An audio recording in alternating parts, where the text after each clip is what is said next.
Movie के start होते ही हमें दो आदमी दिखाए जाते हैं जो कि एक डेजर्ट से जा रहे थे, लेकिन तभी उनमें से एक आदमी वहाँ की जमीन खोदने लगता है। तब उनमें से दूसरा आदमी उस खोदी हुई जमीन में एक बॉक्स रख देता है। अब जिस आदमी ने जमीन खोदी होती है वो दूसरे आदमी से पूछता है कि आखिर हम इस बॉक्स को यहाँ पर क्यों दफना रहे हैं, जिस पर वो आदमी जवाब देता है क्योंकि ये एक मिस्टीरियस बॉक्स है, कोई आम बॉक्स नहीं है। ये बॉक्स पहले भी ढूंढा गया था और अब दोबारा कोई इसे यहाँ पर ढूंढने आएगा। लेकिन जब वो उसे दफना कर वापिस आ रहे होते हैं तो जिस आदमी का वो बॉक्स होता है वो अपने साथी को कहता है कि अब तो तुम्हें पता चल गया है कि उस बॉक्स को हमने कहाँ दफनाया है, इसीलिए वो उसे शूट करके मार देता है और इसके बाद वो खुद को भी शूट कर लेता है। इसके बाद हमें कुछ ब्लैक एंड व्हाइट पिक्चर्स दिखाई जाती हैं जिनमें हमें वही मिस्टीरियस बॉक्स देखने को मिलता है। इसके बाद सीन शिफ्ट होकर एक लड़के पर आता है जिसका नाम ब्राइस होता है और वो सोशल मीडिया पर वायरल होने के लिए गेम सेटअप किया करता था और इस बार वो एक एस्केप रूम नाम की गेम सेटअप करता है। इसके बाद वो अपने पार्टनर को कॉल करता है जो कि उसकी बेस्ट फ्रेंड थी। वो उसे कहता है कि हम पिछले कुछ सीजन से किसी भी वेबसाइट की टॉप लिस्ट में नहीं आए हैं, जिस पर उसकी फ्रेंड जवाब देती है कि तुम फिक्र मत करो, सब ठीक हो जाएगा देखना, और इस सीजन हम कुछ अच्छा कुछ स्पेशल करेंगे। इसके बाद ब्राइस डेकोरेशन आइटम स्टोर में जाता है जहाँ पर उसे वही मिस्टीरियस बॉक्स दिखता है, लेकिन शॉप की ऑनर कहती है कि ये सेल के लिए नहीं है, जिस पर क्यूरियस होते हुए ब्राइस उससे पूछता है कि क्यों,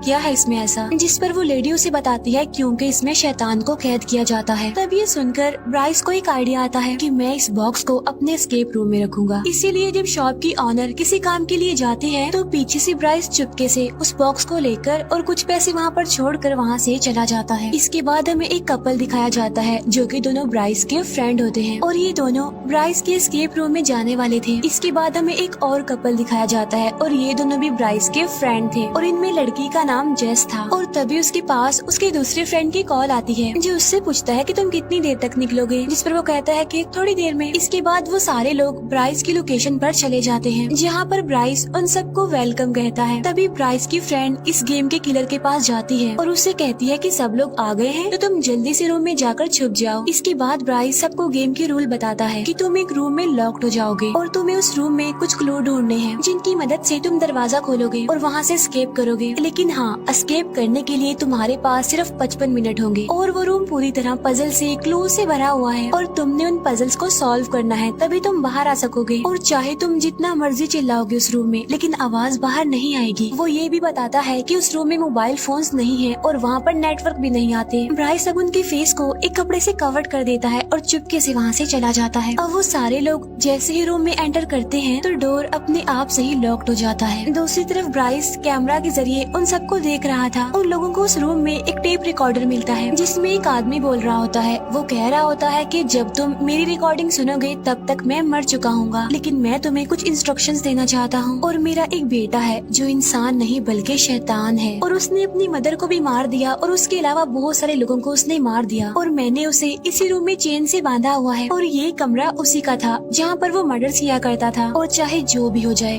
तुम उसे यहाँ से आजाद होने मत देना और जितनी जल्दी हो सके इस रूम से बाहर निकलो।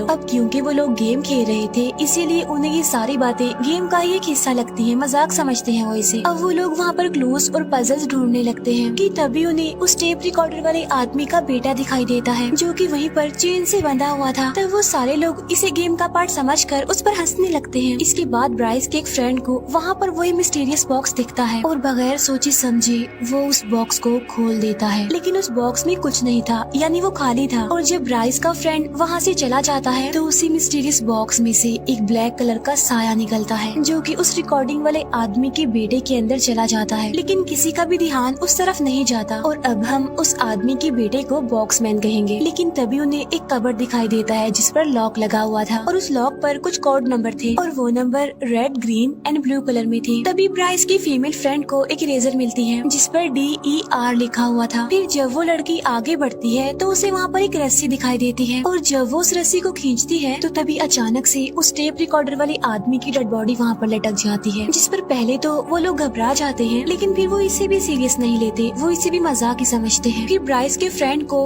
कप के नीचे से 2 कॉइन मिलते हैं जिन्हें वो क्लू समझकर अपने पास रख लेता है। उधर दूसरी तरफ ब्राइस के ऑफिस के सिग्नल्स अचानक से चले जाते हैं जिससे उसे समझ नहीं आती कि आखिर ऐसा क्यों हो गया। बॉक्समैन जो कि चेन से बंधा हुआ था वो अपनी जगह से थोड़ा सा आगे आ गया था जिस पर उन्हें अब थोड़ा थोड़ा शक होने लगा था, जिस पर वो समझते हैं कि शायद बॉक्समैन की चेन 5 मिनट के बाद थोड़ा थोड़ा खुलती रहती है ताकि वो आहिस्ता आहिस्ता करके आगे आ सके। अब ब्राइस के फ्रेंड को बुक शेल्फ में से 5 रेड, 3 ग्रीन और 4 ब्लू कलर की बुक्स दिखती हैं, जिससे वो समझ जाता है कि वो लॉक जो कबर्ड से लगा हुआ है वो इन्हीं 3 कोड्स के कॉम्बिनेशन से खुल जाएगा, यानी 5, 3 एंड 4। और जब वो इसे अप्लाई करते हैं तो होता भी ऐसे ही है। वो नंबर एंटर करने पर कबर्ड का एक दरवाजा खुल जाता है, जिसमें से उन लोगों को एक चाबी मिलती है और वो चाबी वहीं पर रखे हुए एक सूटकेस की थी। और अब वो उस चाबी की मदद से उस सूटकेस को भी खोलने में कामयाब हो जाते हैं, जिसमें से उन्हें एक सीजर मिलती है। और अब उनके पास सिर्फ 37 मिनट्स रह गए थे। फिर ब्राइस का मेल फ्रेंड उस कैंची को लेकर बॉक्समैन के पास जाता है, जहाँ पर उसे एक कार्डबोर्ड बॉक्स मिलता है और तब वो उस कैंची से उस बॉक्स को काट देता है, जिसमें से उसे एक ड्रॉ का हैंडल मिलता है, जिसे वो अपने दूसरे मेल फ्रेंड को दे देता है। लेकिन तभी बॉक्समैन उस कैंची को लेकर ब्राइस के फ्रेंड को मार देता है और बार बार वो उसे उस कैंची से स्टैब करता है, जिसकी वजह से ब्राइस का फ्रेंड वहीं पर मर जाता है। अब ये सब देखकर उसके फ्रेंड्स काफी डर जाते हैं, इसीलिए वो दरवाजे को पीटते हुए चिल्लाने लगते हैं, लेकिन उनकी आवाज कोई नहीं सुन पाता। इसके बाद हमें ब्राइस दिखाया जाता है जो कि टेरिस पर खड़ा हुआ था। तभी उसके पास उसकी पार्टनर आती है जो उससे पूछती है कि तुम यहाँ पर क्यों खड़े हुए हो, जिस पर ब्राइस कहता है कि मैं परेशान हूँ क्योंकि मेरे कैमरे के सिग्नल्स चले गए हैं, जिस पर उसकी पार्टनर उसे कहती है कि तुम्हें गेम को बंद कर देना चाहिए। लेकिन ब्राइस ऐसा करने से इनकार कर देता है, क्योंकि अगर वो ऐसा करेगा तो उनका गेम खराब हो जाएगा, जिसकी वजह से पब्लिक उनके एस्केप रूम को बेकार ही रिव्यूज देगी। उस रूम में ब्राइस के सारे फ्रेंड्स काफी डरे होते हैं, काफी घबराए होते हैं। वो बॉक्समैन पर चीजें उठाकर मारते हैं, लेकिन उसे इसका कोई असर नहीं होता। ब्राइस का फ्रेंड जेस की बैग से मोबाइल निकाल कर पुलिस को कॉल करने की कोशिश करता है। अब जाहिर सी बात है वहाँ पर नेटवर्क नहीं आ रहा था। अब जैसे जैसे टाइम गुजरता जा रहा था, बॉक्समैन अपनी चेन से खुलते खुलते आगे आ रहा था, यानी उन लोगों के करीब आता जा रहा था। ब्राइस का फ्रेंड कहता है कि हमें गेम को कंप्लीट करना होगा, वरना ये तो हमें भी मार देगा। तभी उसकी नजर एक ड्रॉल पर पड़ती है जिसका हैंडल गायब था। अब वो उस हैंडल को वहाँ पर फिक्स करते हैं जो कि उन्हें कार्डबोर्ड में से मिला था, और ऐसा करते ही वो ड्रॉ खुल जाता है, जिसमें से एक छोटा सा बॉक्स निकलता है जिसमें उन्होंने 4 कॉइन डालने हैं। उसके बाद उन्हें एक चाबी मिलेगी। अब 2 कॉइन तो उनके पास थे जो कि उन्हें पहले मिले थे, लेकिन अब 2 कॉइन ढूंढने होंगे। और तभी उन्हें दीवार पर लगी 2 पेंटिंग्स अजीब लगने लगती है, और जब वो उसे चेक कर ही रहे होते हैं तो ब्राइस की फीमेल फ्रेंड को लग रहा था कि उसका वो फ्रेंड अभी भी जिंदा है जिसे उस बॉक्समैन ने कैंची से मारा था, इसीलिए वो उसके पास जाने लगती है। और अब उन लोगों के पास सिर्फ 25 मिनट रह गए थे, और इसके बाद बॉक्समैन आगे आता है और वो ब्राइस की फीमेल फ्रेंड के सर में भी कैंची घुसाकर उसे मार देता है। अब ये देखकर जेस और उसका फ्रेंड और ज्यादा घबरा जाते हैं और काफी डर भी जाते हैं, इसीलिए वो दोबारा से गेम में लग जाते हैं। पेंटिंग को गौर से देखने पर उन्हें बहुत सारे ट्रायंगल्स उस पर दिखते हैं, जिनमें से 2 ट्रायंगल्स तो बटन थे, इसीलिए वो साथ वाली पेंटिंग पर बटन के ऑर्डर्स को प्रेस करते हैं, जिससे वो पेंटिंग ओपन हो जाती है और वहाँ से उन्हें 2 कॉइन मिल जाते हैं। अब वो उन दोनों कॉइन्स को बॉक्स में डाल देते हैं, और जो 2 कॉइन उन्हें पहले मिले थे वो तो उस बॉक्समैन के पास थे। तब ये देखकर वो काफी डर जाते हैं। ब्राइस के फ्रेंड को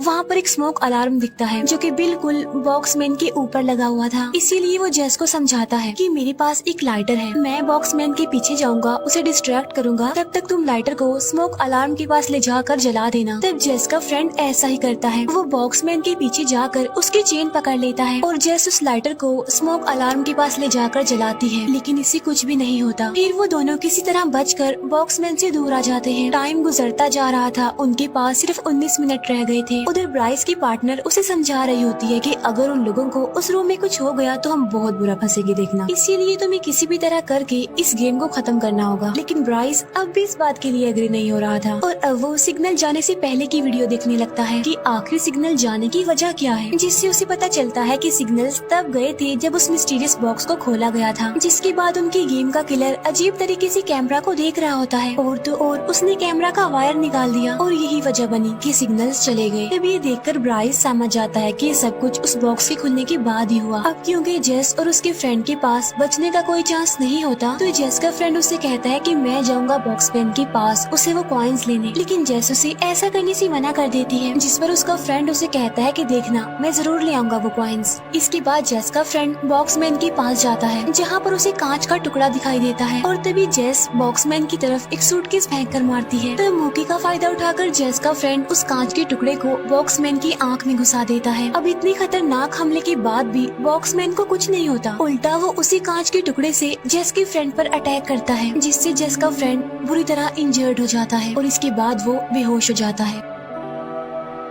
इसके बाद बॉक्समैन जेस की तरफ बढ़ता है और उसे बगैर कुछ कहे वो दोनों कॉइन्स दे देता है और तब जेस उन दोनों सिक्कों को उसे बॉक्स में डाल देती है, जिसके अंदर से उसे एक चाबी मिलती है और वो उस चाबी से कबर्ड का दूसरा दरवाजा खोलती है, जिसके अंदर से उसे एक हुक मिलता है। वो उस हुक को लेकर वहीं पर पड़े एक बॉक्स में डालकर घुमाती है, जिसमें से एक जोकर बाहर आता है और उसके हाथ में एक नोट था और उस नोट में UN लिखा हुआ था। अब मुसीबत बढ़ती जा रही थी क्योंकि सिर्फ 10 मिनट रह गए थे। फिर ब्राइस एस्केप रूम का दरवाजा खोलकर अंदर चला जाता है, लेकिन बॉक्समैन उसे बाहर की तरफ धक्का देता है और फिर से दरवाजा बंद कर लेता है। तब ब्राइस की चाबियां अंदर ही गिर जाती हैं। ब्राइस जल्दी से अपने पार्टनर को पुलिस को कॉल करने के लिए कहता है। एस्केप रूम में बॉक्समैन ब्राइस की चाबियों को लेकर एक कॉर्नर में फेंक देता है और अब सिर्फ 5 मिनट रह गए थे और देखते ही देखते बॉक्समैन खुलता जा रहा था और जेस के और करीब आता जा रहा था। अब जेस फिर से उस UN वाले नोट को देखती है और जो इरेजर उसके पास होती है, यानी जिस पर DER लिखा होता है, वो उसकी मदद से UN को इरेज करने की कोशिश करती है, जिसके ऊपर कुछ एरोस बने हुए थे और वो भी बिल्कुल किसी बटन के ऑर्डर्स की तरह ही लग रहे थे। लेकिन यहाँ पर जेस को कुछ भी समझ नहीं आती, इसीलिए वो उस कांच के टुकड़े को उठाकर बॉक्समैन को मारने जाती है। लेकिन तभी मेन डोर पर सेम वैसे ही एरोस दिखाई देते हैं जैसा उस नोट पर लिखा हुआ था UN पर, जिसे देखकर जेस समझ जाती है कि इसी से ही दरवाजा ओपन होगा। और जब जेस वहाँ से जाने लगती है तो बॉक्समैन उसे रोक लेता है और उसे विजन दिखाने लगता है, जिसमें जेस के तीनों फ्रेंड्स उसे हेल्प मांग रहे थे। लेकिन यहाँ पर जेस उसकी चाल में नहीं आती और अब सिर्फ 16 सेकंड्स रह गए थे। जेस उस कांच के टुकड़े से